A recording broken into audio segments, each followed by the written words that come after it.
All right, so moving right along here in Sri Aurobindo, um, we are up to chapter 22 here, the problem of life. And so for Aurobindo, the problem of life is disunification. Everything is disunified. And there are three types of disunification that he talks about in this chapter. And the first of them is that man is himself aware only of his outer facade, what he calls the frontal self, and is completely unaware of these subliminal selves and superconscious selves, all of this other life that is within him. So this basically corresponds to Freud's and Jung's concept of the unconscious.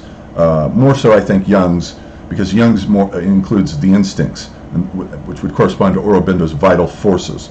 So we have that. That's the first level of disunification, is this surface level consciousness that's totally unaware of what's going on in the vital depths, because we have these three sorts of consciousnesses: the mental consciousness, and the vital consciousness, and the physical consciousness. Now the second form of disunification then is that we are disunified from the universal, and therefore incapable of knowing our fellow creatures properly. There's a gulf between us and other human beings, and he says, therefore we must arrive at a conscious unity with our fellow beings. So that is a rift that needs to be repaired. And then we have the third rift, which is that even the mental consciousness and the vital consciousness and the physical consciousness are at war with each other. They are divided from each other. The vital consciousness wants one thing, maybe sexuality, let's say. The mental consciousness wants something else and is at war with it. Or the physical consciousness is at war with the vital consciousness, and so forth. So all three of these faculties are disunified and at war with each other. And the second point of this third division is that even within each one of these consciousnesses, they are at war with each other. We have ideas warring against other ideas. We have instincts warring against other instincts, which was Jung's big contribution. This idea that instincts are at war with each other, which is pictured in the language of mythology. Mythology is all about, for Carl Jung, reconciling these conflicting instincts. The sex instinct might want to go this way. The power drive might want to go this way. So the instinct for self-preservation can be at odds with the sex instinct, and so forth. So there's all these disunifications, and this, for Aurobindo in this chapter, is the problem of life. And the only thing that can unify them is, of course, the supermind. That's it. So that's his diagnosis of the problem. So the next chapter is the chapter I really want to focus on here, just these two chapters, but the second one gets into a very larger issue here. The double soul in man. And so this is where Aurobindo gets into his model of the self. So he says, matter, at the level of matter, it's just blind will. Let's say it's sort of the Schopenhauerian will to exist that's at that level. Whereas at the level of life, it's the desire to possess. The desire to possess, gobble up other beings, possess them, and they want to possess you. And at the level of mind, though, through love, the desire is to possess and be possessed. So it's a reciprocal idea of possession. The lovers want to possess each other. Tristan and Isolde is a perfect example of this. But then in the supermind, all of these are unified. The lover who wants to possess the beloved and wants the beloved to possess him is unified in a higher level with the supermind. So now each of these faculties, we started with being, consciousness, bliss, but note that with consciousness he's added something that isn't in the traditional Hindu definition of consciousness, chit, which is force. So he's taking from the West this idea of force and added it to chit. So it's always referred to as conscious force, Shakti in other words, but it's consciousness. So each one of these has a subordinate dimension. These are absolutes, and they are mirrored on the physical plane with a subordinate dimension. The supermind's subordinate aspect is, of course, the mind. It's a lower version of the supermind. Just as conscious force, the lower version of the conscious force is life itself, vitality. And whereas with existence, sat, the lower version of that is, of course, substance, substantiality.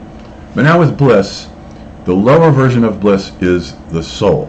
And so now we get into Aurobindo's idea of the two souls in man. So he has this idea that there are two distinct, separate souls. One of them is an outer soul. It's a surface soul that's basically the ego. It's identified with the ego. It's outward directed.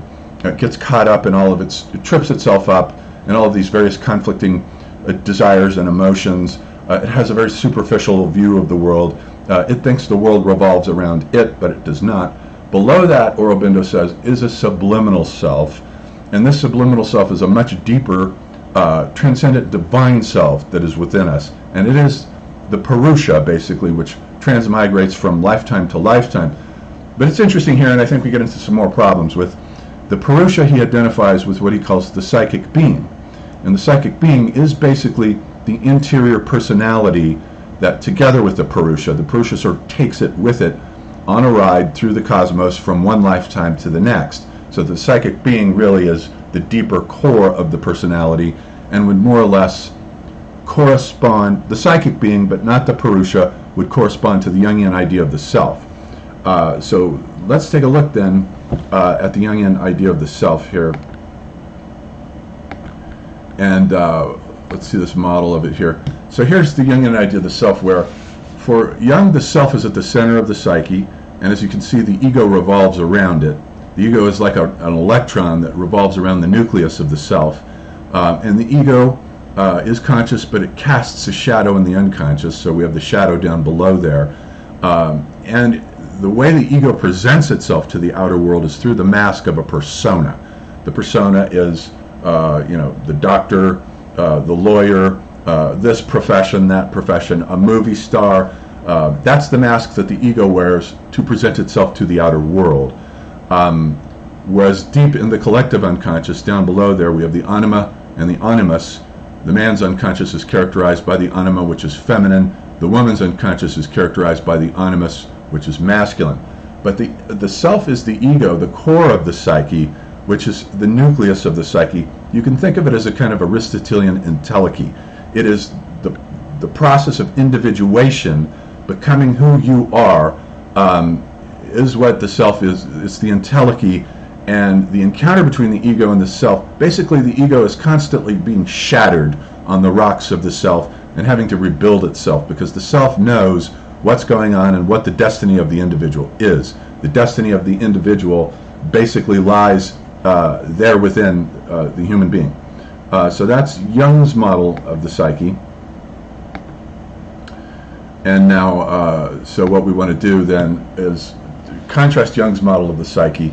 Keep in mind that this idea of the self as an entelechy, and let's take a look at Rudolf Steiner's model of the psyche here.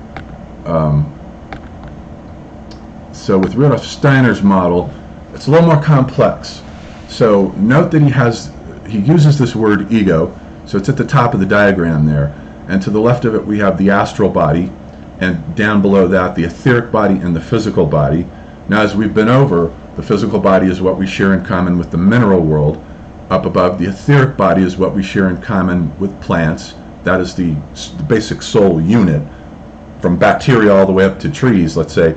And then the astral body is what anything with a nervous system has. It's another soul form that confers waking consciousness on animals and human beings.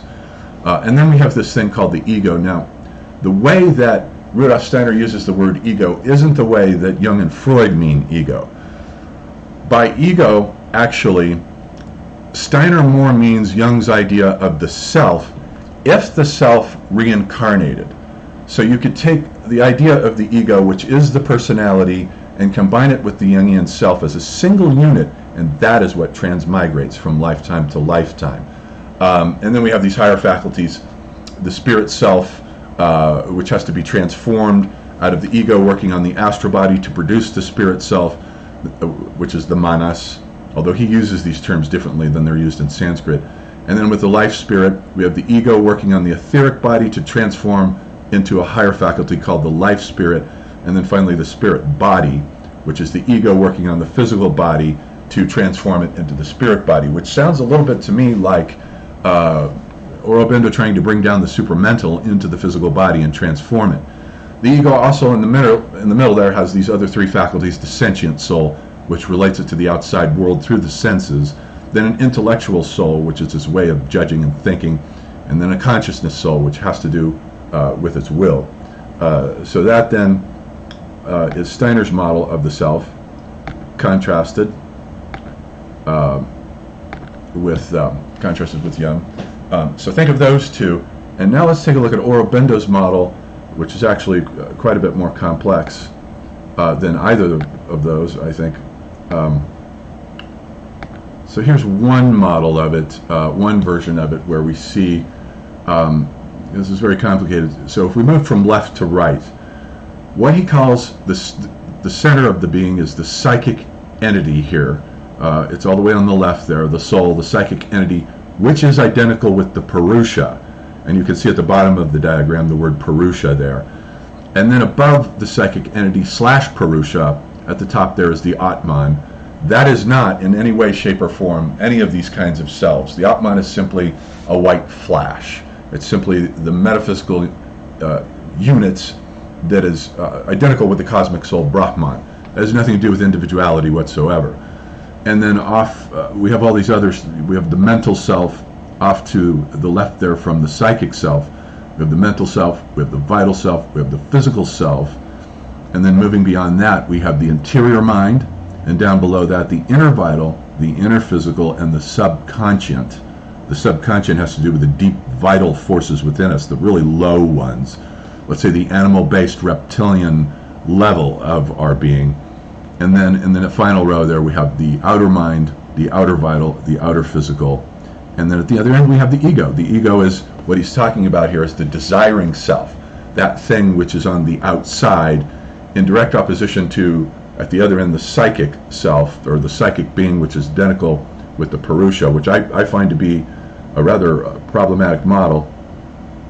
And so then let's look at one more model, Aurobindo's model of different levels of the mind, so you can see sort of how complex his model becomes, looked at from a different angle here, where if we look at this, we have Satchidananda at the top. That is the cosmic being, Brahman, and then the supermind below that is the instrument, of course, that it uses to create the world. Now, down at the bottom of the pyramid, we have the inconscient, which is matter. Matter itself is totally inconscient. Then above that, we have the subconscient, which is starting to get into different dimensions of the physical world, different levels of forces of the physical world. And then above that, we have the physical, so this would be the physical body. And above that, the vital body, which is all the biological energies. And then above that, the mind. But with Aurobindo, we don't just have the mind.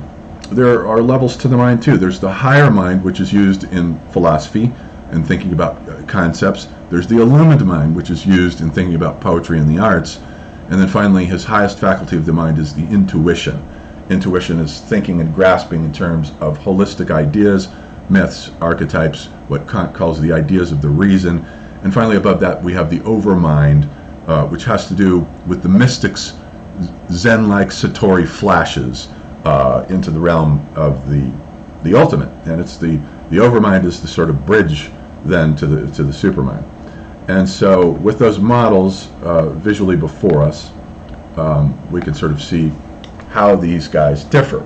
And so my critique, though, of Aurobindo's identification of his idea of the core of the psyche, which would correspond to Jung's self, psychic being. This is what he calls the subliminal self.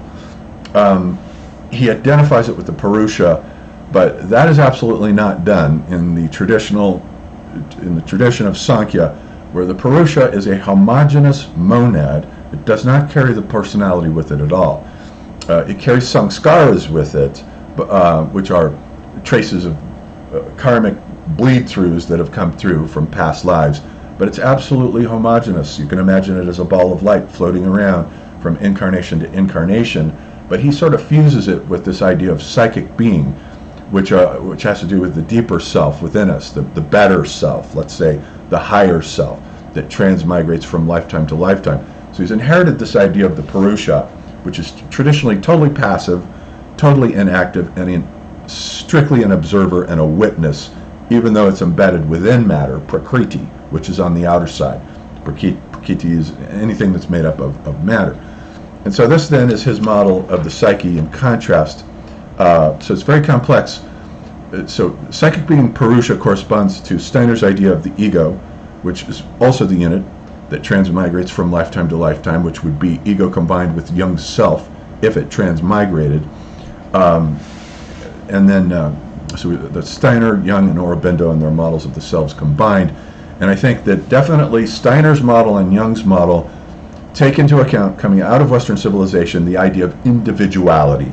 Individuation is a crucial thing, whereas it's interesting that Aurobindo dismisses even the ego, the outer self, as an aberration, as an abomination. In the West, it is not. The ego is built up quite specifically to like things, to be critical of things. It matters what you think about things, or what your point of view is with respect to the master.